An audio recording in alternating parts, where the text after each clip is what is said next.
Hey everyone, welcome to January 14th, 2021's reading of the Bible in a Year, Every Day Bible. Today we'll be reading Genesis 25 and 26, in addition to, if I can get there, Matthew 7:13 through 29, Psalm 14, and Proverbs 4, 1 through 9. So again, this is January 14th, 2021. Abraham took another wife, whose name was Keturah. She bore him Zimran, Jokshan, Medan, Midian, Ishbak, and Shua. Jokshan fathered Sheba and Dedan. The sons of Dedan were Asherim, Letishim, and Leumim.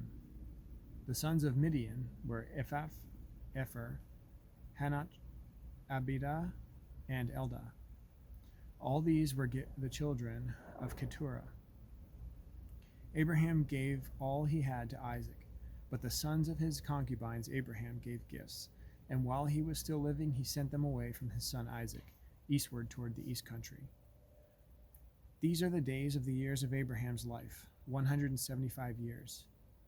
Abraham breathed his last and died in a good old age, an old man and full of years, and was gathered to his people. Isaac and Ishmael were his sons, buried him in the cave of Machpelah in the field of Ephron, the son of Zohar, the Hittite, east of Mamre, the field that Abraham purchased from the Hittites. There Abraham was buried with Sarah his wife. After the death of Abraham, God blessed Isaac his son, and Isaac settled at Beer-lahai-roi. These are the generations of Ishmael, Abraham's son, whom Hagar the Egyptian, Sarah's servant, bore to Abraham. These are the names of the sons of Ishmael, named in order of their birth: Nebaioth, the firstborn of Ishmael, and Kedar, Adbeel, Mibsam, Mishma, Duma, Massa, Hadad, Tema, Jetur, Naphish, and Kedemah. These are the sons of Ishmael, and these are their names by their villages and by their encampments, 12 princes according to their tribes.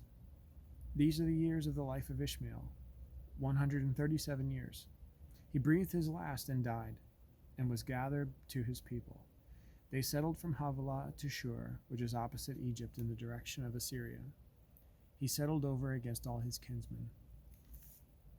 These are the generations of Isaac, Abraham's son.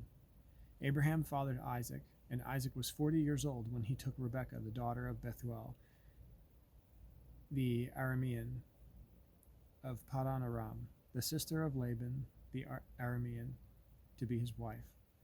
And Isaac prayed to the Lord for his wife because she was barren. And the Lord granted his prayer, and Rebekah his wife conceived. The children struggled together within her, and she said, "If it is thus, why is this happening to me?" So she went to inquire of the Lord, and the Lord said to her, "The nations are in your womb. The two peoples from within you shall be divided. The one shall be stronger than the other. The older shall serve the younger." When her days to give birth were coming, behold, there were twins in her womb. The first came out red, all his body like a hairy cloak. So they called his name Esau. Afterward his brother came out with his hand holding Esau's heel, so his name was called Jacob. Isaac was 60 years old when she bore them. When the boys grew up, Esau was a skillful hunter, a man of the field, while Jacob was a quiet man, dwelling in tents. Isaac loved Esau because he ate of his game, but Rebekah loved Jacob. Once when Jacob was cooking stew, Esau came in from the field, and he was exhausted. And Esau said to Jacob, "Let me eat some of that red stew, for I am exhausted." Therefore his name was called Edom. Jacob said, "Sell me your birthright now." Esau said, "I am about to die. Of what use is a birthright to me?" Jacob said, "Swear to me now." So he swore to him and sold his birthright to Jacob. Then Jacob gave Esau bread and lentil stew, and he ate and drank and rose and went his way. Thus Esau despised his birthright. Now there was a famine in the land, besides the former famine that was in the days of Abraham. And Isaac went to Gerar to Abimelech, king of the Philistines. And the Lord appeared to him and said, Do not go down to Egypt. Dwell in the land of which I shall tell you. Sojourn in this land, and I will be with you and bless you. To you and to your offspring I will give all these lands, and I will establish the oath that I swore to Abraham your father. I will multiply your offspring as the stars of heaven, and will give your offspring all these lands. And in your offspring all the nations of the earth shall be blessed, because Abraham obeyed my voice and kept my charge, my commandments, my statutes, and my laws. So Isaac settled in Gerar. When the men of this place asked him about his wife, he said, She is my sister. For he feared to say, My wife, thinking lest the men of the place should kill me because of Rebekah, because she was attractive in appearance. When he had been there a long time, Abimelech, king of the Philistines, looked out of a window and saw Isaac laughing with Rebekah his wife. So Abimelech called Isaac and said, Behold, she is your wife. How then could you say, She is my sister? Isaac said to him, Because I thought lest I die because of her. Abimelech said, What is this you have done to us? One of the people might easily have lain with your wife, and you would have brought guilt upon us. So Abimelech warned all of the people, saying, Whoever touches this man or his wife shall surely be put to death. And Isaac sowed in that land and reaped in the same year 100-fold. The Lord blessed him, and the man became rich, and gained more and more, until he became very wealthy. He had possessions of flocks and herds and many servants, so that the Philistines envied him. Now the Philistines had stopped and filled with earth all of the wells that his father's servants had dug in the days of Abraham his father. And Abimelech said to Isaac, Go away from us, for you are much mightier than we. So Isaac departed from there and encamped in the valley of Gerar and settled there. And Isaac dug again the wells of water that had been dug in the days of Abraham his father, which the Philistines had stopped after the death of Abraham. And he gave them the names that his father had given them. But when Isaac's servants dug in the valley and found there a well of spring water, the herdsmen of Gerar quarreled with Isaac's herdsmen, saying, This water is ours. So he called the name of the well Esek, because they contended with him. Then they dug another well, and they quarreled over that also. So he called its name Sitnah. And he moved from there and dug another well, and they did not quarrel over it. So he called its name Rehoboth, saying, For now the Lord has made room for us, and we shall be fruitful in the land. From there he went up to Beersheba, and the Lord appeared to him the same night and said, I am the God of Abraham your father. Fear not, for I am with you, and I will bless you and multiply your offspring for my servant Abraham's sake. So he built an altar there and called upon the name of the Lord and pitched his tent there.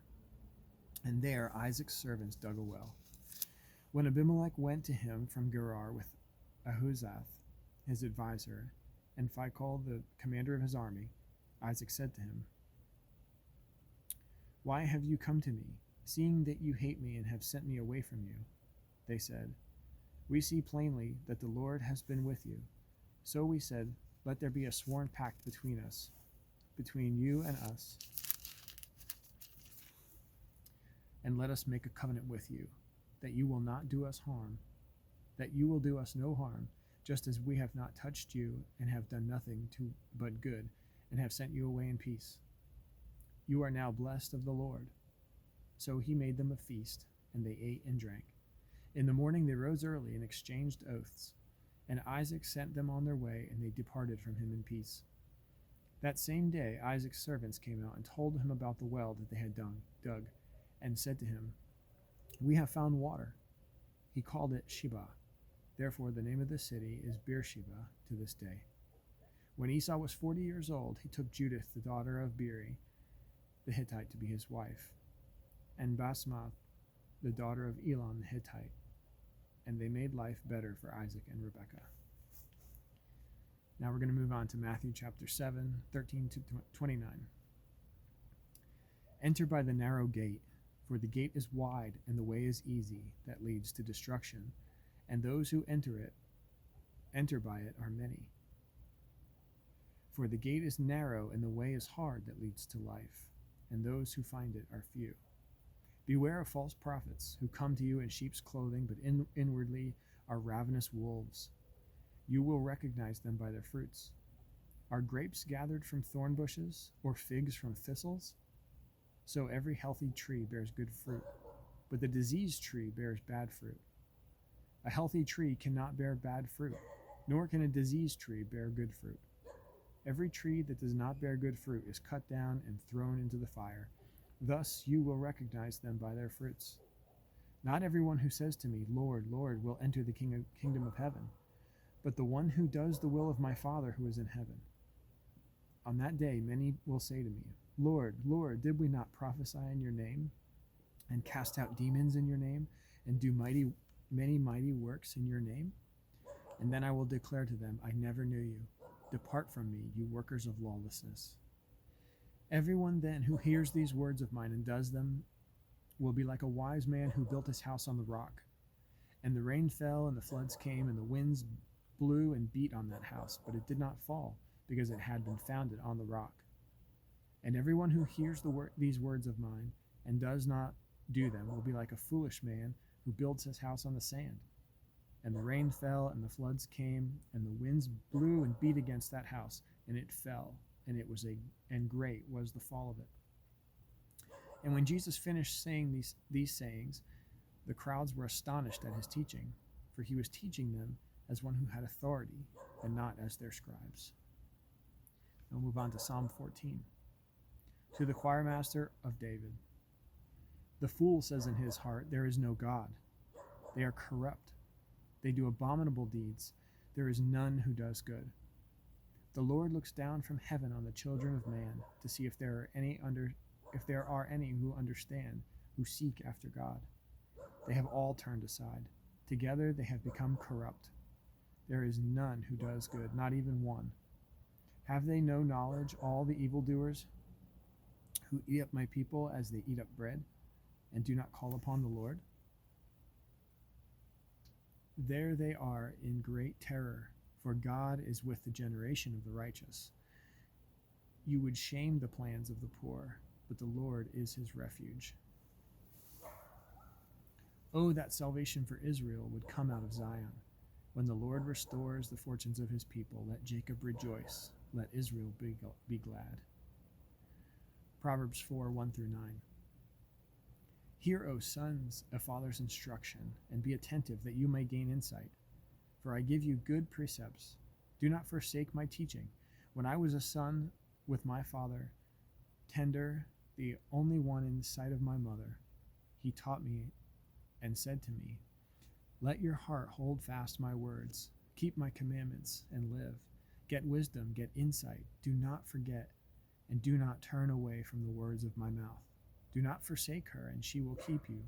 Love her, and she will guard you. The beginning of wisdom is this.